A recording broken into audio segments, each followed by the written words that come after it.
From WNYC, this is NYC Now. I'm Iruek Panobi in for Janae Pierre. New York City police are taking a growing number of people to criminal court for sleeping or spreading out on the public transit system. We'll head down into the subways with reporter Samantha Max to talk about what's going on and what New Yorkers think about it. But before we get into that, here's your local news headlines. Starting today, June 1st, New Yorkers who don't meet new federal work rules will lose their food assistance benefits, known as SNAP. SNAP recipients between 18 and 64 years old had 3 months to meet new work requirements imposed by the Trump administration, or else lose their benefits. City officials estimate that about 43,000 people are at risk of losing their aid by today's deadline. But it's not too late to take action, even if your benefits have been turned off. The city has set up resources for volunteer opportunities and says SNAP recipients can get their benefits back if they show they're working towards compliance. If you want to hear more about this, take a listen to last Wednesday's episode of NYC Now. You know how the railing of the subway stations are painted dark green? Well, this week, they're getting some new color. The MTA is painting the railings of subway entrances around Madison Square Garden in the Knicks' blue and orange ahead of the start of the NBA Finals. The subway system's iconic station globes will also be converted into basketball-themed lamps. The Knicks are headed to the NBA Finals for the first time in 27 years. They'll be facing the San Antonio Spurs in a best-of-7 series for a shot at the championship. The Knicks haven't won a championship since 1973.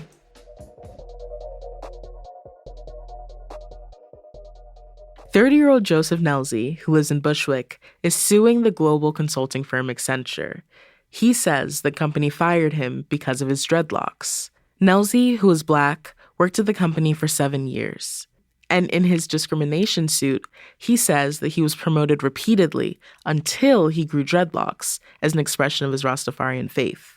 The lawsuit alleges that senior personnel told Nelze his dreadlocks would be a major barrier to advancement, and that he was instructed to turn off his video during virtual meetings. Accenture employs nearly 800,000 workers worldwide. Nelze's complaint states that his job at the firm was terminated less than 2 months after he raised formal complaints, under the pretext of company downsizing. Accenture didn't respond to questions about the lawsuit.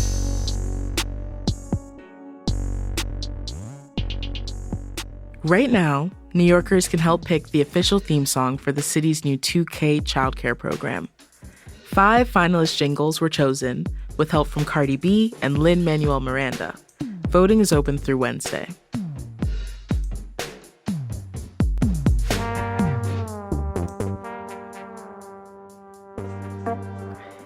Court cases for sleeping on the subway have skyrocketed in the past year. But do New Yorkers feel any safer? Janae talks with WNYC's Samantha Max about that, up next.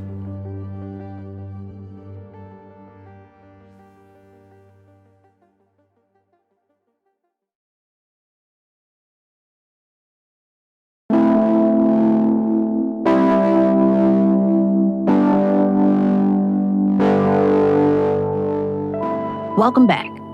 New York City police are taking a growing number of people to criminal court for sleeping or spreading out on the public transit system. Data analyzed by WNYC shows that court cases for these types of violations have skyrocketed since NYPD Commissioner Jessica Tisch announced a crackdown on transit and quality of life offenses last year. WNYC reporter Samantha Max has been looking into this. And before we dove into our findings, she and I went to the West 4th station to chat with riders about how safe or unsafe they feel on the subway. Santiago Uribe has lived in New York for 10 years and says he generally feels safe while riding the trains. I think in 10 years here, I've maybe had 2 experiences where I genuinely felt unsafe. As someone who, wants police to help keep our city safer, that's not really what I think the priority should be at.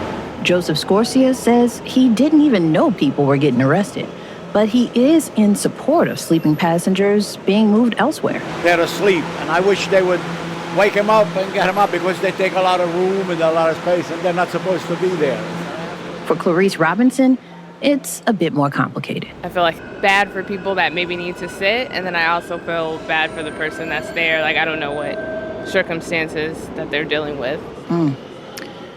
Hey, Sam. Hey, Janae. So tell me how you first found out that this was happening to folks. Yeah, I was actually in Chinatown talking to homeless people for a different story that I was working on, and this one person that I spoke with just randomly mentioned to me that he kept getting arrested for sleeping on the train, which really kind of stuck in my head. And from there, I looked up the guy's name in a state database for court cases, and I found a pending case where he had been charged with taking up 2 seats on the subway. I went to the state court system's website and was able to download a database, and I used that data to find all the court cases where the most serious charge was someone taking up more than 1 seat or lying down on the subway, the bus, or in a transit facility. And then I also got in touch with another person who had recently been arrested while sleeping on the train. Yeah, let's talk about Chris Madigan. Chris is 44, he's from the Bronx, and he's been struggling with addiction for a long time. I've been trying to get off for a while. It's really, ups and downs. I'll be sober for a while, and I've been wanting to, but haven't been able to. He told me he's been trying to get off of drugs for a while, and he has his ups and his downs, and he's been arrested in the past for minor crimes related to his addiction. It's minor petty thefts. Stealing to get food, to get clothes, to get the drugs that he needs. And then a few months ago, around 3:30 a.m. on February 22nd, you might remember that was just hours before a massive blizzard blanketed about 2 feet of snow on the city. Mm-hmm. Chris was on the train looking for somewhere to stay warm.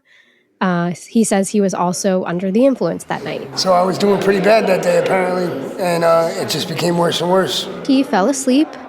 NYPD officers woke him up at the 86th Street station on the Upper West Side, and they escorted him onto the street in handcuffs and ultimately took him into custody. It seems like such a waste. I mean, like I said, it's not like anybody's doing anything wrong. It's trying to find a place to be warm. Sometimes, like I said, with me, it's not even about going down there to go to sleep. Sometimes it's going to go somewhere. You fall asleep a little bit, you end up a few stops further than you meant to go, or even, sometimes you fall asleep and you just kind of go with it. And then you end up being awoken by police. Yeah, I mean, sometimes people are out late and they just doze off, right? Exactly. Now, Sam, I understand that you got the body camera footage from that night. Tell me what you saw. Yeah, so I watched the footage in court. It shows police yanking Mr. Madigan off the train by his jacket. They stopped him from getting back onto the train, and then he tried to sit on a bench in the station, started to lean over, and police told him he could not lie down, he couldn't sleep there. And then the video shows police dragging him around on the floor of the station, cuffing him, walking him up the stairs onto the street. Wait, Sam, they threw him out onto the street on one of the coldest days of the year? Yeah, I mean, I will say it was not as cold as it was going to get. It hadn't started snowing yet, but the temperature was dropping and he was wearing no shoes, only socks. And you can actually hear him in the video as he's walking up the stairs with no shoes on saying, "Oh no, oh no, oh no." And he told me after the fact that he just remembered his feet being so cold that they hurt. And then he gets upstairs and, they actually went to take off the cuffs and they were like, just don't go back down there because if you do, you'll be arrested for trespassing. And then you can hear Madigan saying in the footage with an expletive that he has nowhere else to go. And the officer tells him, "Oh, well, you could have gone to another station." And then you see in the footage Madigan looking over his shoulder and spitting toward the police officer. So then he ended up being charged with aggravated harassment, and he ultimately pleaded guilty to the non-criminal violation of disorderly behavior. Oh, wow.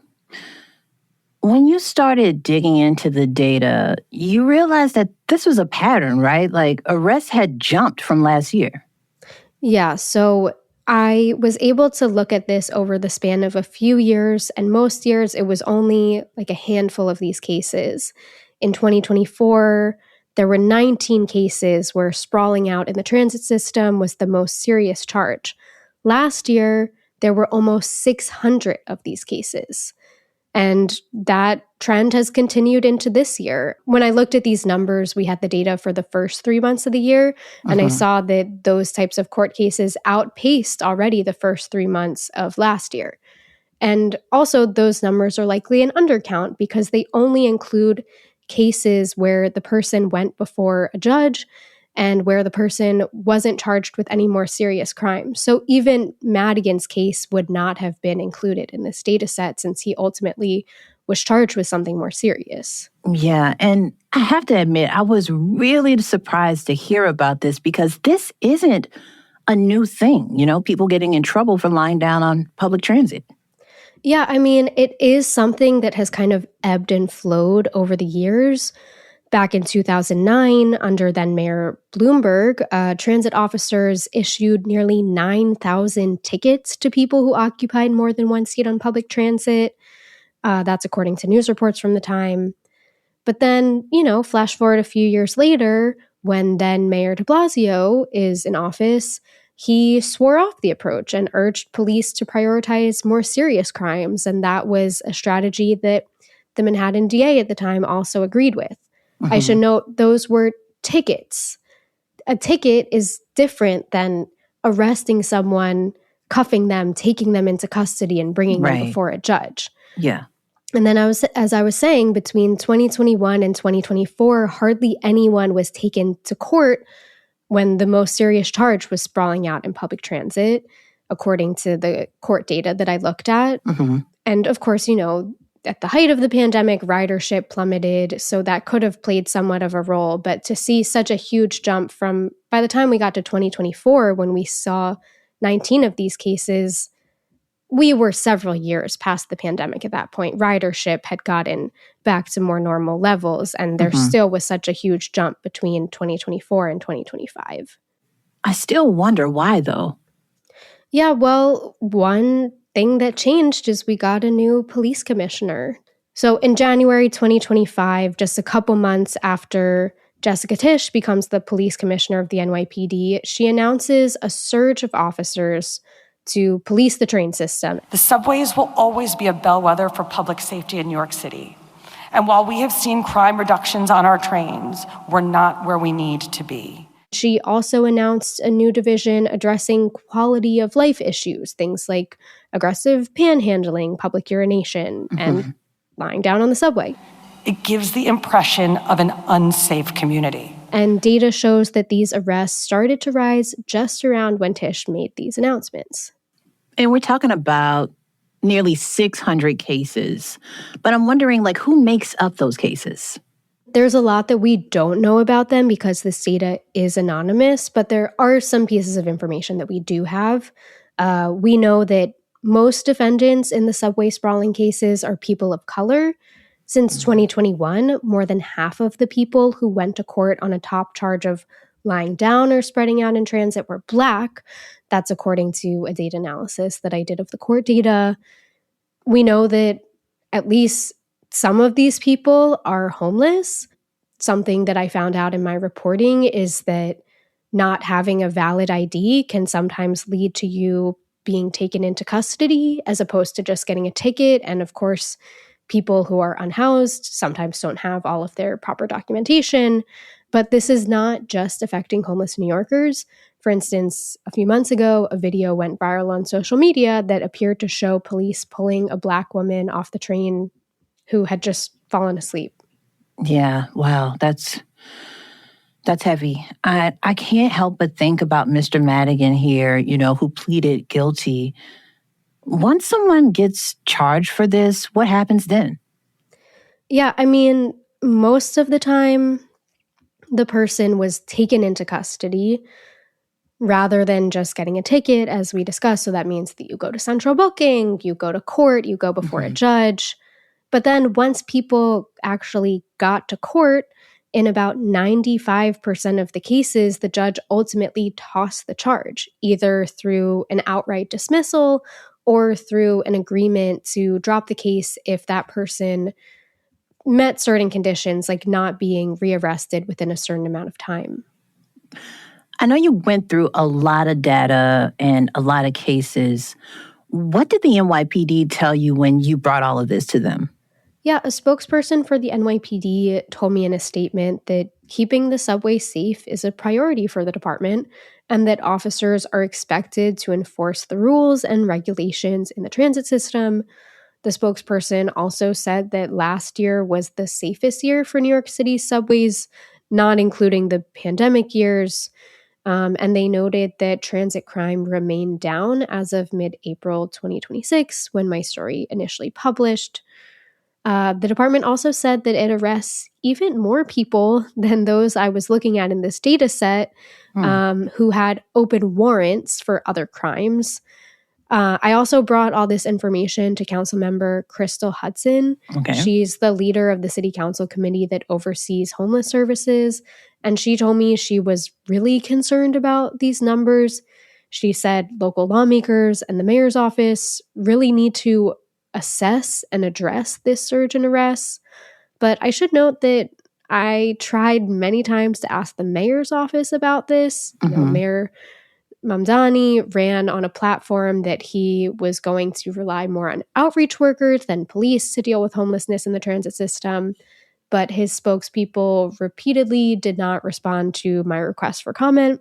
I even took the ferry all the way to Staten Island to ask about it at a press conference, and I was unfortunately not called on. Is this enforcement actually working? Are New Yorkers feeling safer? Well, you and I spoke to people at West 4th Street, and many people didn't even know that this was happening. But remember Mike? Yeah, definitely. Michael D. He didn't feel comfortable giving us his last name because he works for one of the companies that contracts with subway stations. He did ultimately agree to walk with us through the tunnel at West 4th Street. And he told us that, you know, he doesn't know exactly what the solution is, but that the city needs to do something when people are sleeping on the subway. And, you know, there are certainly people, I mean, I had one guy email me after I wrote this story who felt very strongly that, you know, he was upset about people sleeping on the subway. And I think that that is certainly something that lots of New Yorkers face, that they feel uncomfortable or even unsafe when they see that. But we also heard from lots of New Yorkers that we talked to that it makes them feel sad, but it doesn't necessarily make them feel unsafe. And, you know, as we ride the subway every day, it's something that we all just kind of figure out how to navigate. Whether or not people agree or disagree with the arrests, a lot of people I spoke to felt like something needed to be done, and what's happening now is not really working. Here's Danny Pearlstein with the Riders Alliance. What New Yorkers in need actually need is a safe and private place to be, ultimately, at the end of the day. So, you know, it's a really tough issue. I don't think anyone we spoke to thinks that it's an ideal situation for people to be sleeping in the transit system. And you and I, as subway riders every day, you know, we're figuring out how to navigate all the obstacles we face when trying to get from point A to point B. But the question is really how law enforcement and policymakers are going to address this moving forward, and if they're going to feel like arresting people is, you know, going to be a way to solve the problem moving forward. Yeah. That's WNYC's Samantha Max. Thanks a lot, Sam, for covering this. Thanks, Janae. And thank you for listening to NYC Now. I'm Janae Pierre. See you next time.